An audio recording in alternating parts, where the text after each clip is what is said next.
welcome to one and all to the International Women's Day series by Annapurna Dance Company.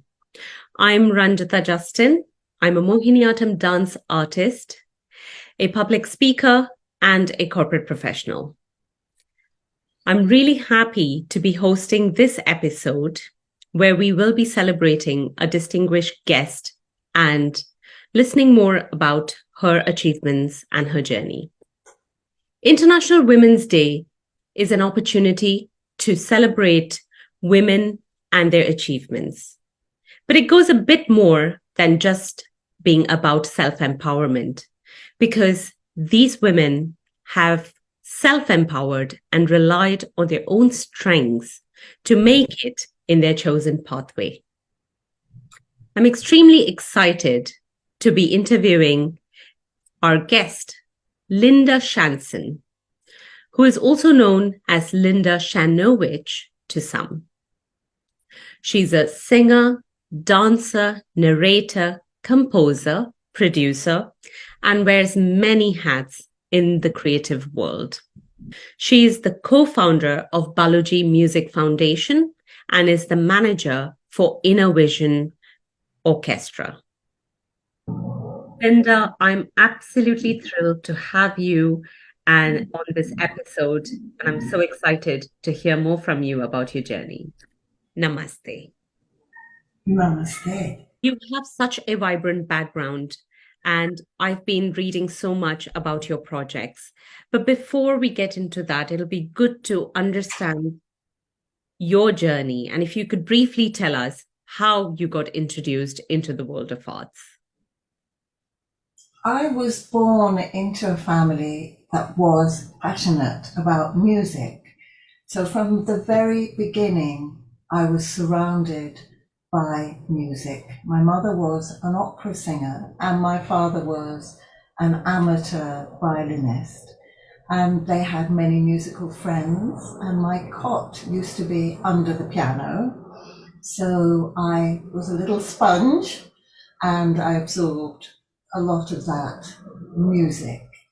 And along with music came dance, because as in Indian culture, the word Sangeet means both music and dance. That is actually true for some people, that the love of music inspires movement in the body. And I loved stories as a little girl. I'd put on lots of different voices and be lots of different characters and write different stories. So all this came together, and that is how I naturally was an artist. That's really nice to hear. You have been part of many projects, but one project that really stood out for me was an interview that I heard on BBC. For anyone who's interested can watch it on YouTube, is a project about blind women's voices. Could you tell us, as a producer, what that project was all about and what was your experience? In the Inner Vision Orchestra, which is the UK's only professional blind orchestra, we have many very talented women, all with terrific stories to tell. And I wanted to focus a performance on them specifically. And so I brought them together. We had Kate Portal, who's a violinist, a storyteller herself, and an accordionist. We had Abby Baker, who plays violin and piano and clarinet. We had a young girl, very exceptionally talented, called Jessie Bannister. We had Chrissy Cochrane, a transgender woman. We had Florrie from Scotland. And we had Fareshte Khosrow-Jurdi, who's an Iranian singer. And we also had Maria Oshodi, who is the founder of Extant, the professional blind theatre company. So we had this great group of women, and not only were they performing their music, but they were also telling their stories. And that made me very happy to focus on them, because they deserve that attention. And it was just before lockdown. So we would have had more women. Some of them were a bit apprehensive, but we did. It was a very special atmosphere because we could feel that we were on the verge of something dramatic, and that added a kind of extra gravitas to that performance because nothing was going to stop us, and so we had a great evening. Indeed. I mean, the Iranian vocalist that you mentioned about, I mean, she spoke about how during her childhood she was not even allowed to sing. So, such profound stories, but translated very positively into her singing. It was just outstanding to listen to her sing also. You touched upon Innovision Orchestra, which is actually brings me into the next question because you are the manager of this particular orchestra, which is an all blind musicians orchestra. So, could you tell us how you overcome challenges as you're managing it, and also anything that you have learned as part of being along the journey of traveling and touring along with all blind musicians? Well, the musicians in Innovision Orchestra are all amazing people. Apart from their music, their spirit, very inspiring because, of course, if you can't see, there are so many practical problems you have to overcome before you even get to the point of being able to make a performance. And they are so driven by their love of their art and the importance that it is in their lives that nothing will stop them if you give them the opportunity to show themselves. And unfortunately, they don't get that opportunity. If you look at all the performances that are going on any day in the UK, there are festivals, all kinds of wonderful musical events. You can count on half a hand, if at all, how many blind musicians are involved in those musical events, and ask yourself why. And that is why we have formed the Innovision Orchestra, to say, here are these wonderful people, give them a chance. So it's a showcase.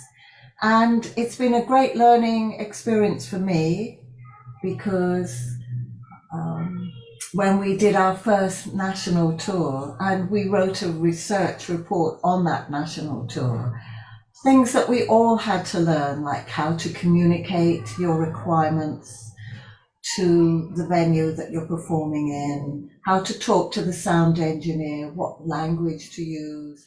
Orchestra was founded by Balaji Srivastava, who is himself blind, and he has found a way of conducting the orchestra and relying on listening and the confidence to work together to build that confidence so that they can deliver very complex pieces of music without any intervention by a sighted person.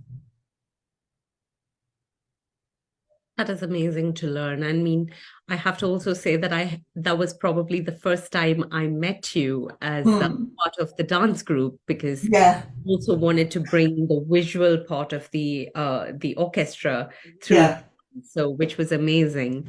It all came together, I think, yes. at South Bank Center. So it's just fantastic. Mm. You put that together on stage for the audience. That was pretty amazing. Just sort of I'm move. still recovering from that. I'm still recovering from that project. It was a phenomenal experience to be part of a project that is so unique. Yet on that evening, no one would have guessed that they were blind musicians unless. And not only, and I would like to say this in the recording, not only is the orchestra full of blind people, but they come from very different language and cultural and religious backgrounds. And over time, they have learnt to understand and accommodate those different attitudes, taboos, attitudes towards guide dogs, attitudes towards maybe some of the personal problems that people bring because they've all had traumatic experiences in their lives. But that is a wonderful thing, really, really wonderful. Thank you for sharing that. Coming back to you, Linda, we all know that you're a multi-talented artist. You paint, you sing, you dance, and you write. I was really impressed with your stories in The Journey with the Gods, which is basically mythological children's stories. So what was the inspiration behind it? When I was studying Bharatanatyam in Sri Lanka, I went to the market and there was a picture of Hanuman in the market, and I bought that picture and it made me laugh so much, and I went back to where I was staying and I was singing, I'm Hanuman, king of the monkeys, yes I can do what I will, and the song just came to me. And I have a lot of songs like that. And I didn't think more about it. And then when I had my son, I thought I'd like to make something for children to enjoy about these wonderful stories and the characters from Indian mythology, because I'd been studying Indian music and dance, and that is part of that understanding. And I wrote a series of songs, one for Krishna, one for Shiva, one for Lakshmi, one for Garuda, one for Kamadeva, one for Saraswati, one for Kali. And a friend of ours who's a musician knew some publishers. They're called mantra publishers. And they suggested that I write a book to go with the songs. So that's how that project developed. And I thought, well, it has to be about children based here, living here, who have some statues and images in their room. On a magical night of the blue moon, they come to life and they interact with the children and they go on a journey with the gods. That is really nice, because when I was reading the stories, they were so easy to understand, and the songs just lend a very musical and soothing element to it. So just so you know, Annapurna Dance has a personal favorite a song that they use for most of their music sharing as part of their dance programs. So this is the song that you wrote on Lord Ganesha. And as a surprise element, so Shanta ma'am asked me to choreograph it and perform it in Mohiniyattam dance style.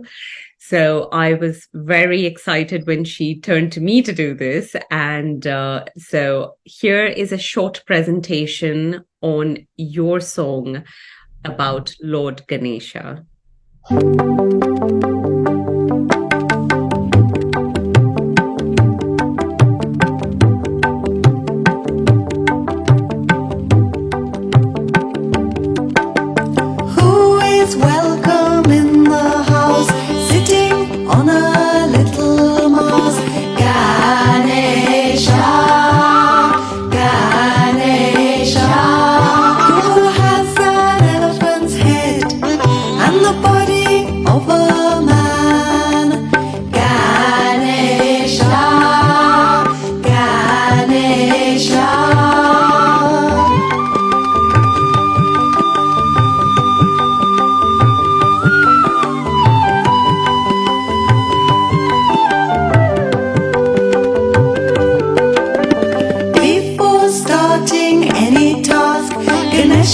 Blessings you should ask.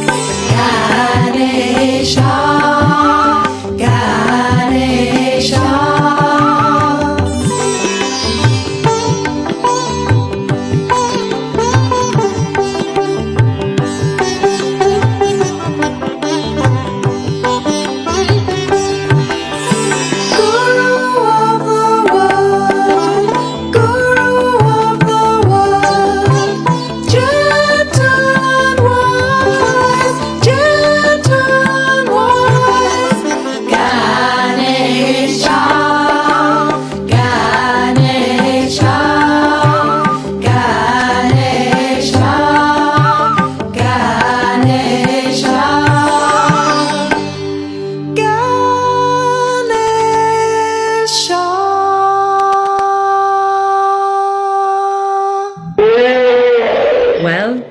hope you enjoyed that. Thank you. That was brilliant. Well, now that we've heard your song, I think it would only be sensible for me to ask you, can you also sing a beautiful song for us? Because there have been quite a few songs that I did listen on your website. It'll be good if you could share just a line or two for the audience. It'll be really good. Do you want me to sing one of my songs? Yes. Okay. I am a note tuned with each inflection. My poor heart stretched in all directions. Each time you go away, what a melancholy tune I play. I am strong and do not look for imperfections, but my heart is bent on deep reflections. Each love that comes to pass into my net I cast. Do not count my mistakes, they have been many, but so sweet. I'm glad it's been that way. Tomorrow may bring more delightful dangers to endure. Delightful dangers to endure.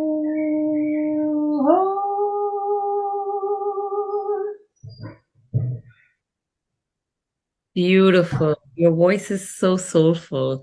Right. Yeah, it's like you're singing from the heart, and very beautiful voice and a lovely song.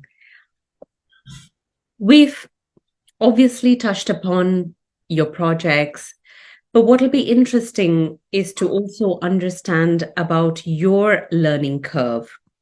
I understand that you've learned both Kathak and Bharatanatyam. So it would be good to sort of understand from you, how did you go about learning? Because obviously you went to Sri Lanka to learn Bharatanatyam, but also you traveled back to India to learn Kathak. What were the contrast and what were the similarities you saw? And do you have a personal favorite between the two? For me, when I was learning Bharatanatyam, it was like a great fire was burning all the rubbish that's inside, because of course it's a very physical dance.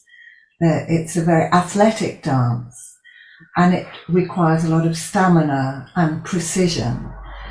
And I felt very much that this is the dance inspired by Lord Shiva.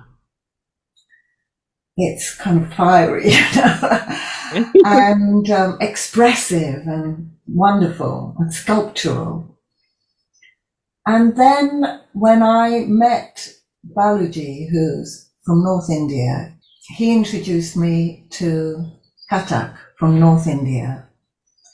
And when I studied it, at first the Kathak teacher said, "Oh, you'll mess it up with the movements from Bharatanatyam."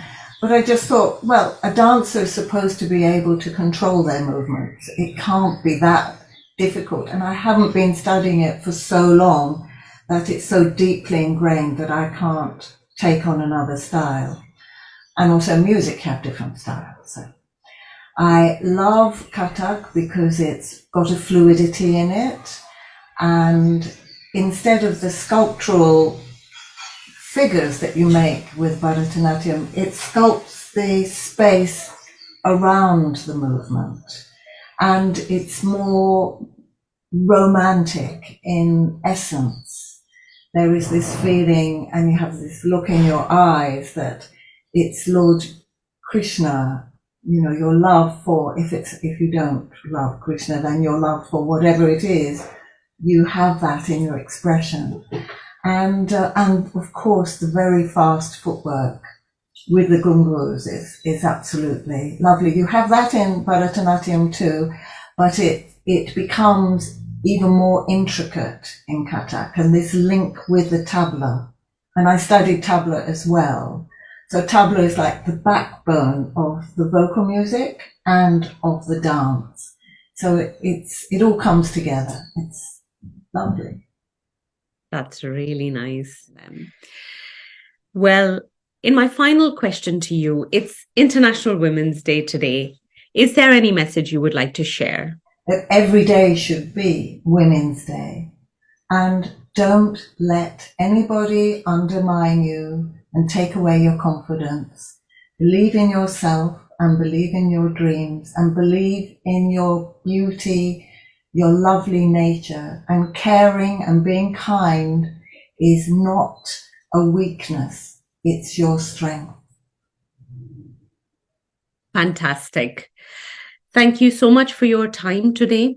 And I hope that the lovely audience have had a flavor, which is only a drop in the big ocean of work that you have done for the society and for all of us in the world of art. I would like to thank Annapurna Dance Company for giving me this opportunity to interview you, Linda. And I would also like to thank Annapurna Dance Company, which is a wonderful organization, and you for your lovely questions and interview. Namaste. Namaste. But before we go, I'd like to leave you all with a quote. This is by Michelle Obama. There is no limit to what we as women can accomplish. Thank you and have a wonderful day.